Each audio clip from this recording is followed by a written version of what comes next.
Hallo liebe Freunde von Michael Grant Klartext, heute wieder zu einem sehr kontrovers diskutierten Thema, und zwar: Warum hat Deutschland noch keinen Friedensvertrag? Dazu muss man wissen, dass die Alliierten den Kriegszustand Deutschlands erst Jahre nach Ende des Krieges beendeten. Das Vereinigte Königreich, einschließlich der Staaten des britischen Commonwealth und Frankreich, gaben jeweils am 9. Juli 1951 die Beendigung des Kriegszustandes mit Deutschland bekannt. Die Vereinigten Staaten folgten in einer gemeinsamen Resolution des Senats und des Repräsentantenhauses vom 19. Oktober 1951. US-Präsident Harry S. Truman bestätigte und erklärte am 24. Oktober 1951 den Krieg mit Deutschland offiziell für beendet. Bis zum Jahr 1951 hatten weitere 46 Staaten den Kriegszustand aufgehoben. Die Sowjetunion beendete den Kriegszustand mit Deutschland durch Erlass des Präsidiums des Obersten Sowjets, aber erst am 25. Januar 1955, also rund 10 Jahre nach Ende des Weltkriegs. Wie es zu diesem Krieg kam und welche Geschichtslügen darüber verbreitet werden, kläre ich in meiner kontrovers diskutierten Buchreihe Adolf Hitler, eine Korrektur auf.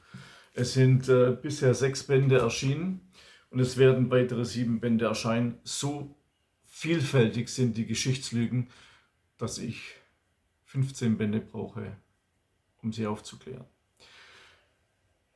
In der Videobeschreibung seht ihr den Link zu dem Buch oder zu den Büchern. 2 davon sind von Amazon schon zensiert worden, weil die Inhalte zu gnadenlos für die Amerikaner sind. Doch zurück zum Friedensvertrag. Tatsächlich ist nach dem Völkerrecht ein Friedensvertrag nicht die einzige Möglichkeit für die Beendigung eines Krieges. Diese kann auch durch einseitige Erklärungen, Teilregelungen oder einfach durch die Wiederaufnahme der friedlichen Beziehung erfolgen. Im Herbst-Winter 1989/1990 war die Wiedervereinigung in greifbarer Nähe.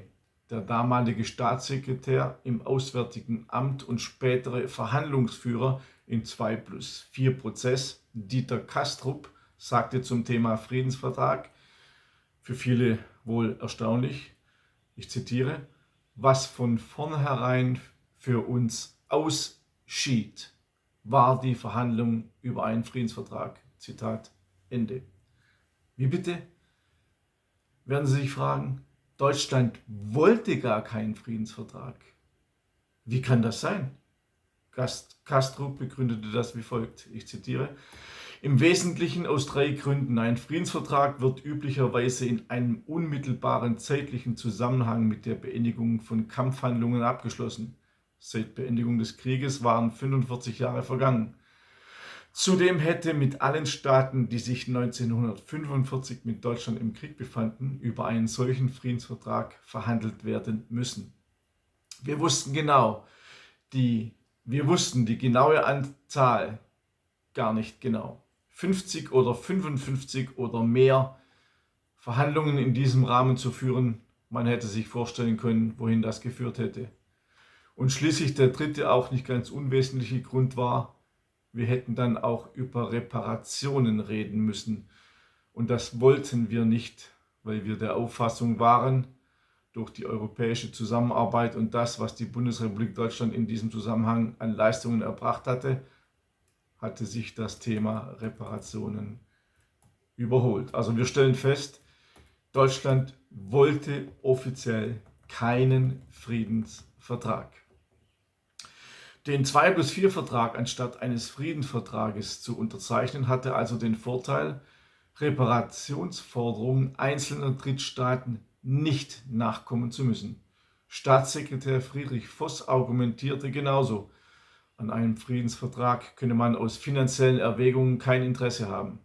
Dieser hätte zwangsläufig alle früheren Gegner des Deutschen Reiches als potenzielle Vertragspartner auf den Plan gerufen.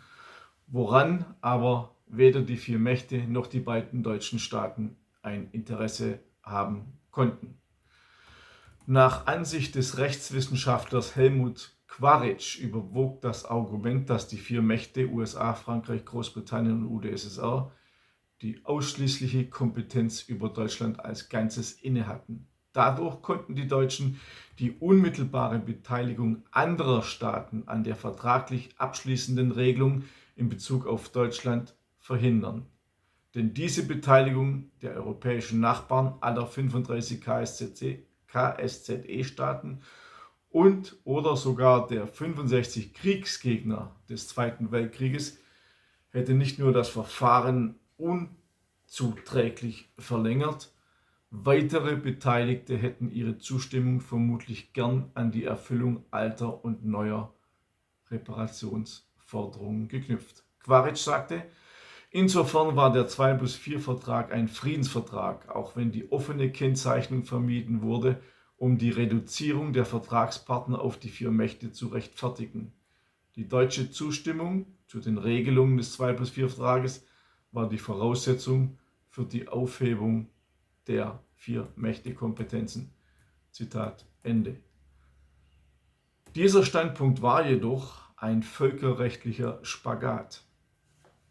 Auf der Londoner Schuldenkonferenz im Jahr 1952 und im Überleitungsvertrag von 1954 hatte die Bundesregierung nämlich erklärt, die endgültige Reparationsfrage könne erst im Rahmen einer friedensvertraglichen Regelung erfolgen.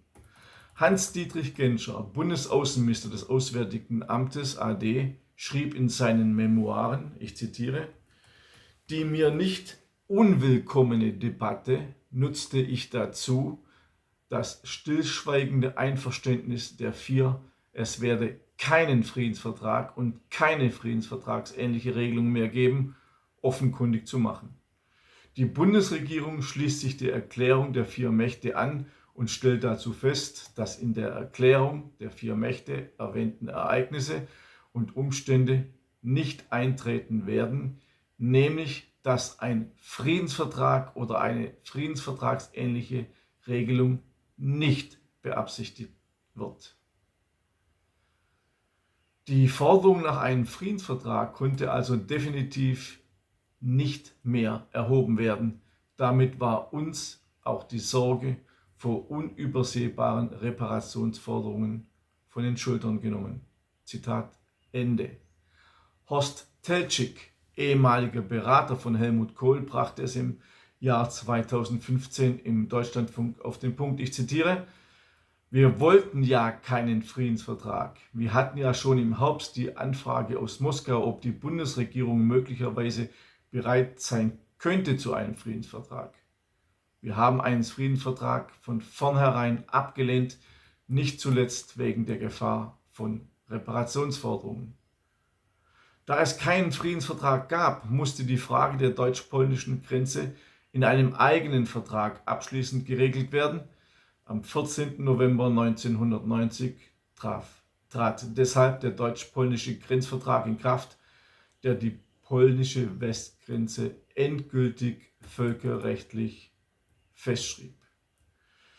Der Bundesgerichtshof äußerte sich in einem Urteil am 26. Juni 2003 wie folgt, ich zitiere, der 2+4-Vertrag mag zwar nicht als Friedensvertrag im herkömmlichen Sinne, der üblicherweise die Beendigung des Kriegszustandes, die Aufnahme friedlicher Beziehungen und eine umfassende Regelung der durch den Krieg entstandenen Rechtsfragen erfasst, zu qualifizieren sein.